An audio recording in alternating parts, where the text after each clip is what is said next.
Hello Meenal, कैसी हो? आज बड़े दिनों के बाद याद आई भाभी की। नहीं भाभी, ऐसा तो कुछ भी नहीं है। वो मैं कल घर आ रही हूँ, यही बताना था। अच्छा, दामाद जी तो आ रहे हैं ना साथ में, या पिछली बार की तरह उन्हें वहीं छोड़कर आ जाओगी? अब हाँ भाभी, इस बार तो साथ ही आ रहे हैं दोनों। हैं? दोनों मतलब कि अरे वाह वाह वाह, फिर तो देसी घी के लड्डू भी लेकर आना ननद रानी, और वो भी पूरे 1 किलो। चलो अब मैं रखती हूँ। ये कहकर मीनल की भाभी सलोनी ने फोन काट दिया और फिर तुरंत अपने कमरे में जाकर अपने पति से बोली, अजी सुनते हो, ताजा तरीन ऐसी खबर लेकर आई हूँ जिसे सुनकर तुरंत आपके बटुए से 100 नहीं कम से कम 500 रुपए बनते हैं। जरा थम जाओ सलोनी, ऐसी भी क्या खबर लाई हो जैसे सिर्फ सुनाने के 500 रुपए चाहिए तुम्हें? आपसे 500 और बाबूजी से तो पूरे 1000 रुपए लूंगी, क्योंकि मुझे पता है आने वाले कुछ महीने मुझ पर बड़े भारी पड़ने वाले हैं। अब मीनल यहीं आकर रहेगी तो मेरा काम तो डबल ही हो जाएगा ना। ओफो, क्या बोल रही हो? और मीनल अपना अच्छा खासा ससुराल छोड़कर भला यहाँ आकर क्यों रहेगी? क्योंकि आपके घर का ही तो रिवाज है कि पहला बच्चा मायके में ही होता है, साथ में जच्चा और बच्चा पूरी तरह से भाभी के जिम्मे होते हैं। भूल गए? ऐसा ही तो हुआ था जब अपना रिवांश पैदा हुआ था। अच्छा, तो इसका मतलब है मीनल अपनी मीनल माँ बनने वाली है? पर आपको कैसे पता चला? मैंने तो अभी तक बताया ही नहीं कुछ आपको। सलोनी, तुम ना उतना ही दिमाग लड़ाया करो जितना तुम्हारे पास है, समझी? और लो, 500 नहीं पूरे 1000 दे रहा हूँ। सच में बहुत बड़ी खुशखबरी सुनाई तुमने। मैं अभी जाकर बाबूजी को बताता हूँ। नहीं, बाबूजी को भी मैं ही बताऊंगी, उनसे भी तो पैसे लेने हैं। ये कहकर सलोनी फौरन अपने ससुर बृजनाथ के कमरे में जा पहुंची। ये शुभ समाचार सुनने के लिए ही तो मेरे कान तरस रहे थे। अब मैं अभी मीनल को फोन करके। रुकिए बाबूजी, मीनल और दामाद जी कल घर ही आ रहे हैं, तो सब साथ मिलकर उन्हें शुभकामनाएं देंगे। हाँ, मैं तुम्हें भी आशीर्वाद देता हूँ। भगवान की कृपा हो और रिवांश का छोटा भाई या बहन भी जल्दी आए। जीती रहो बहू। बाबूजी भी ना सच में बड़े कंजूस हैं। आशीर्वाद तो रोज ही देते हैं, आज कुछ पैसे ही दे देते। चलो अब लगती हूँ काम पर। मीनल और अजय सगे भाई बहन थे। फिलहाल यहाँ सब खुश थे। और फिर अगले दिन,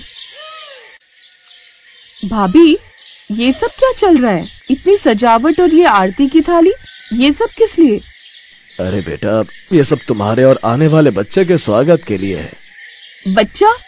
ओ शिट, भाभी आपने मेरी बात का गलत मतलब समझ लिया। कल दोनों मतलब मैं इन दोनों की बात कर रही थी, मेरे इन 2 पतियों की। तो सलोनी, अजय और बृजनाथ सबके सब हक्के बक्के रह गए। तब अजय ने आगे बढ़कर गुस्से से कहा, मीनल क्या बोल रही हो? 2 पति?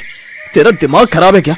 भैया आप पहले मेरी पूरी बात तो सुन लो, अब चलिए अंदर चलकर बात करते हैं। ये कहकर मीनल सबको घर के अंदर ले आई और फिर उसने बोलना शुरू किया, भैया भाभी बात कुछ ऐसी है कि सर्वेश जी से शादी करने से पहले मैं गौरव से बहुत प्यार करती थी। गौरव और मैं कॉलेज में एक साथ पढ़ते थे, वहीं हमें प्यार हुआ और फिर क्या?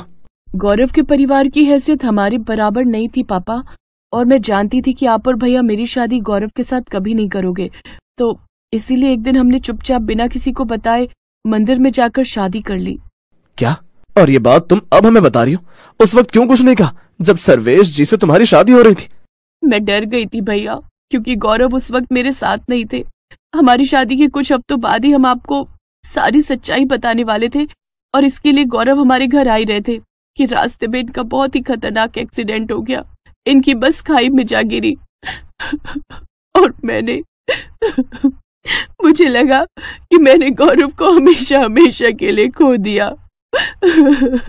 लेकिन फिर भी तुम्हें ये सब हमें बताना चाहिए था मीनल। हाँ भाभी, मैं अपनी गलती मानती हूँ, लेकिन मैंने ये बात शादी से पहले ही सर्वेश जी को बता दी थी। हमारी पहली मुलाकात के दिन ही मैंने इन्हें सब कुछ बता दिया था। क्या सर्वेश? बेटा, तुमने सब कुछ जानबूझकर भी मीनल से शादी कर ली, पर क्यों? क्योंकि मैं मीनल को पसंद करता था बाबूजी, और मुझे तो यही पता था कि मीनल एक विधवा है।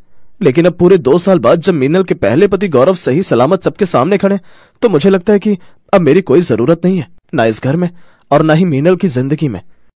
नहीं, ऐसा मत कहिए, मैं आपके बिना नहीं जी सकती सर्वेश, आप मुझे छोड़कर नहीं जा सकते।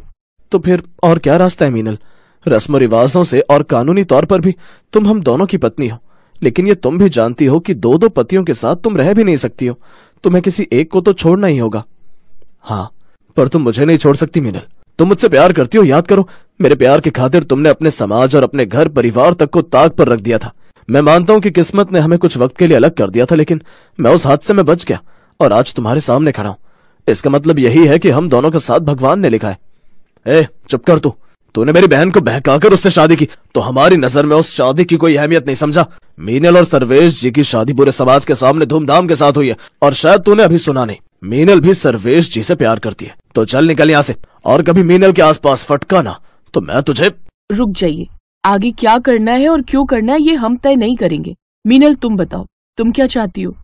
भाभी, इसी सवाल का तो जवाब नहीं मिल रहा मुझे। आप लोग भले ही मुझे गलत कहे, लेकिन सच यही है कि मैं इन दोनों में से किसी को नहीं छोड़ पा रही। एक मेरा पहला प्यार है और दूसरा वो है जो मेरी आदत बन चुका है। पहले हमें बिना बताए इस फटीचर से शादी कर ली, और अब ये सब क्या बोल रही है? दो दो पतियों के साथ रहने का मतलब जानती भी है। समाज थूकेगा तुझ पर और हम पर भी। सुनिए, आप शांत हो जाइए, मेरे साथ अंदर चलिए आप प्लीज। अजय बहुत गुस्से में था और ये बात समझते हुए सलोनी फौरन उसे अपने साथ कमरे में ले गई। और फिर कुछ देर बाद, रुक जाइए, आप ऐसा नहीं कर सकते। वो बहन है आपकी। बहन है तो क्या? मैं अपने परिवार के नाम पर कालिक नहीं लगवा सकता। पहले इसे मारूंगा और फिर इसके इस आशिक को। ये कहकर अजय हाथ में तलवार लिए सलोनी की तरफ बढ़ने लगा। उसके इरादे बिल्कुल भी ठीक नहीं लग रहे थे और ये भागते हुए गौरव चुपचाप वहां से निकलने की कोशिश करने लगा। तभी सलोनी ने उसे रोकते हुए कहा, अरे अरे, आप कहाँ जा रहे हैं? आप मीनल के पहले मतलब कि असली पति, उसे बचाइए, ये उसे मार डालेंगे। नहीं, इसका भाई पागल है, इसे तो मारेगा ही और फिर मुझे भी मार देगा। मैं भी नहीं मानता उस शादी को। मीनल, मुझे तो असल में तुम्हारी दौलत चाहिए थी, लेकिन जब तुम ही नहीं रहोगी तो मुझे क्या मिलेगा? उल्टा जान से और जाऊंगा। बाय, अब हम कभी नहीं मिलेंगे। ये कहकर गौरव उल्टे पांव वहां से भाग निकला।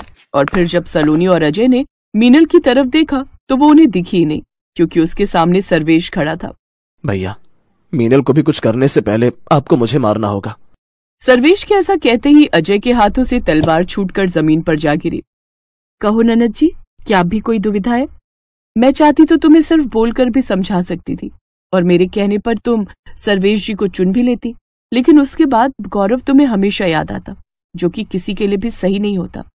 और इसीलिए सलोनी ने मुझे नाटक करने को कहा, ताकि गौरव की असलियत तुम अपनी आंखों से देख सको।